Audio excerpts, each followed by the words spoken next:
Bonjour à tous, heureuse de vous retrouver en direct du plateau TV Veto Inside, en direct du congrès de Lille 2023. Bonjour Anne-Marie Levy. Bonjour Valérie. Bonjour Hélène Gallois-Bride. Bonjour Valérie. Alors, heureuse de vous accueillir pour parler d'ASV Le Congrès. C'est le seul congrès ASV de France, Hélène.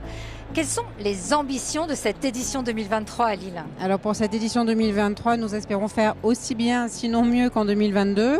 Nous attendons environ 400 ASV sur 2 jours. Le but étant d'améliorer leur formation technique et théorique, car en effet, on sait bien que les équipes ASV sont vraiment à la clé de voûte des structures de soins vétérinaires et les ASV ont besoin d'une formation de bon niveau. Il faut dire que ce congrès a lieu en parallèle du congrès vétérinaire, mais il y a également un congrès dédié aux ASV qui a lieu à Toulouse, qui a eu lieu en avril 2023, qui a été complet, il y avait même une liste d'attente, et qui sera donc renouvelé, ça s'appelle Toulouse ASV, en avril 2024. Voilà, et nous espérons que... Un beau programme en perspective. Oui, pour venir nombreuses. Et il y a également des soirées ASV ou des demi-journées de formation ASV qui sont organisées par la VAC, en parallèle en général de formation vétérinaire. Merci Hélène.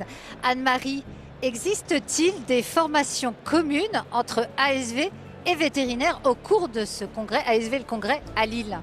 Oui, alors effectivement, samedi à 16h, il y aura un module commun vétérinaire et ASV pour la première fois du congrès.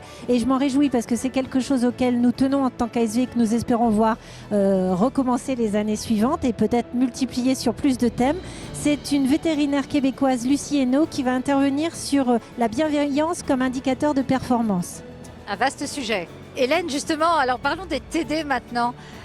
Quel est l'intérêt de ces TD et comment se déroule-t-il? Alors en fait, dans ce congrès ASV, sur 2 jours, il y a 2 programmes en parallèle. Un programme de formation théorique, donc en amphithéâtre, ce sont des conférences plénières, et un programme de formation pratique qui a lieu dans des petites salles. C'est beaucoup plus intimiste. Il y a 24 ASV maximum qui peuvent être inscrites et qui vont donc avoir une interaction vraiment directe avec le formateur. Les ASV seront beaucoup plus à l'aise pour poser des questions, pour discuter et pour parler de pratique, éventuellement même pour manipuler. Il y avait eu sur les éditions précédentes, par exemple, des manipulations sur des machines d'anesthésie, lors d'un TD d'anesthésie, un TP pansement également, où on avait pu réaliser des pansements sur des mannequins. Donc ce sont des formations qui sont beaucoup plus interactives et où on peut vraiment se former de façon très désinhibée. Très bien, voilà. Et très pratico-pratique, donc Exactement. vraiment intéressant pour des ASV. Anne-Marie, que conseillerez-vous de dire à des vétérinaires pour les convaincre de faire venir leurs ASV à ASV le congrès?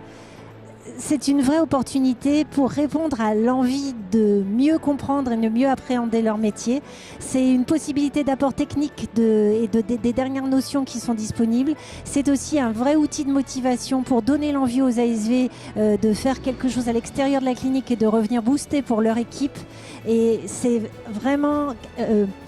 j'allais dire une récompense, même si c'est un moment de travail, mais c'est un vrai plaisir de venir au congrès parce qu'il y a évidemment des phases studieuses, mais il y a aussi une notion de plaisir partagé et de fête que nous apprécions vraiment beaucoup.